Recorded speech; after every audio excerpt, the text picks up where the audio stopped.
Hey, what's going on, everyone? Welcome back to the channel. This is one of the most miserable, horrible launches I've ever seen in my life. Okay, then why the f are you on? It's almost Christmas. It's the week of Christmas. I'm even wearing my fancy Christmas sweater that YouTube was nice enough to give me to keep me warm for the holidays. And we might have just gotten one of the greatest Christmas gifts of all, a response tweet from Haliey Welch. Now, the last time Haliey posted was December 4th, where she talked about copy and pasting the Hawkonomics stuff, talking about the team didn't take one token and not one KOL was given one free token. We tried to stop snipers as best we could through high fees in the start of launch. And then yesterday, on December 20th, Haliey finally posted. She was completely MIA, completely missing in action. Nobody had seen or heard from her in almost 3 weeks. And she finally posted and she says, I take this situation extremely seriously and I want to address my fans, the investors who have been affected, and the broader community. I am fully cooperating with and am committed to assisting the legal team representing the individuals impacted, as well as to help uncover the truth, hold the responsible parties accountable, and resolve this matter. If you have experienced losses related to this, please contact Berwick Law using the link below. And then she lists a law organization. Now, I'm sure unless you've been living under a rock, you were tracking on the fact that Haliey Welch and her team, who she has a big team, she had done some work with some folks and they launched a crypto coin, a meme coin, in the beginning of December that ended up being a very poorly launched coin, and essentially everybody has referred to it as a rug pull. I don't know enough about crypto to be able to personally say whether that was a rug pull or not, but everybody has pretty much definitively said that that was a rug pull. There's tons of videos out there about it. I mean, if you look at Moist Critical, he posted one recently about it too. CoffeeZilla went in on it pretty hard as well. You guys generated over $1 million in fees while y'all's fans got rug pulled. There was snipers, but there was also insider trading. Now, let's take a look at some of these comments, shall we? One of the first ones says, a lawyer wrote this tweet. Another one from a guy named Howling Mutant says, Tuah was supposed to be about lifting people up. It's sad to see it become this. Yeah, you know, that was one of the things that I noticed about her in the beginning is when she got famous originally, like she was doing good things. She was like going to pet shelters and like helping raise money for animals and stuff like that. She was doing good things. And I don't know what happened. I don't know if it was because of the team that she got or what. Like, you know, maybe this was done out of ignorance, because I would assume she didn't know anything about crypto whenever this thing got launched. I would assume that probably her team was like, hey, look, we could make some money. Let's launch a meme coin. And they went in on it and she was just like, sure, yeah, whatever. You know, she was pretty much being managed almost from the start, because you could tell, especially as like the automated comments and the automated posting on X, definitely like it was a virtual assistant doing all that stuff. It wasn't her just doing it, because it was constant posts and constant engagement all the time. And then, you know, it just spiraled out of control and she wasn't really, you know, running the show, because a lot of these other folks knew they could make money off of her likeness because she was still pretty viral. Let's go down a little bit and see another one.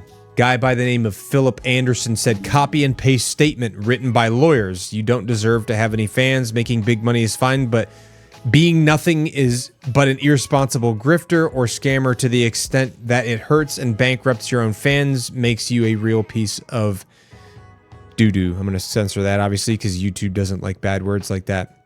But another interesting one by a guy named Dominic Michael Trippy. He said, the man you partnered with for the project, Clone of Doc, literally has marijuana with a Bitcoin-style bandana on like a thief would wear for a profile pic. Oof. Yeah. Maybe not the most reputable dude to work with. This one right here is the interesting one. I think this is probably the most interesting one I've seen. This looks like a tweet response from a guy who is probably a lawyer or has some legal experience or maybe consulted somebody. He said, a guy named John Fallman said, so you started your own class action lawsuit against your own team, hoping that this class gets certified and prevents another one being filed and certified that would also name you as a defendant. Do I have that right, Haliey and Berwick Law? And Berwick Law responded. Let's see. Berwick Law said, hi, John. Our obligation is to achieve the best possible outcome for our clients, and we choose defendants based on that obligation, or we do not represent Ms. Welsh. If new evidence arises warranting additional defendants or removal of any defendants, we will act accordingly. Interesting. Another one by Common Sense Custodian. It says, I am going to give my honest opinion. I think shady people used this girl to orchestrate an easy rug pull. I don't think this girl had much of an idea what they were up to. That said, anyone who knowingly stole from others needs to be held accountable to the fullest extent. That's fair. I honestly think, I kind of am inclined to agree with him. I think that some shady folks got together and convinced her that this was a good idea, and she, out of ignorance, didn't know that it was not a good idea and didn't know what they were doing. Definitely think that she probably got her ignorance taken advantage of. However, that being said, ignorance doesn't excuse you from committing a crime. If you didn't know that you weren't supposed to steal from the store because nobody ever told you, or if you didn't know that the food wasn't free and that you had to pay for it, it's still a crime even if you didn't know. So being uninformed about what these people were doing doesn't necessarily excuse you. Now, also, to be fair, I don't want Haliey to go to jail. I don't think she should, and I don't think she will. I think she'll be fine. I think this thing will blow over, and I think that she'll eventually do an apology video for it. But I think it's gonna be a little bit of a road of recovery on this, probably because obviously a lot of people lost money on this thing.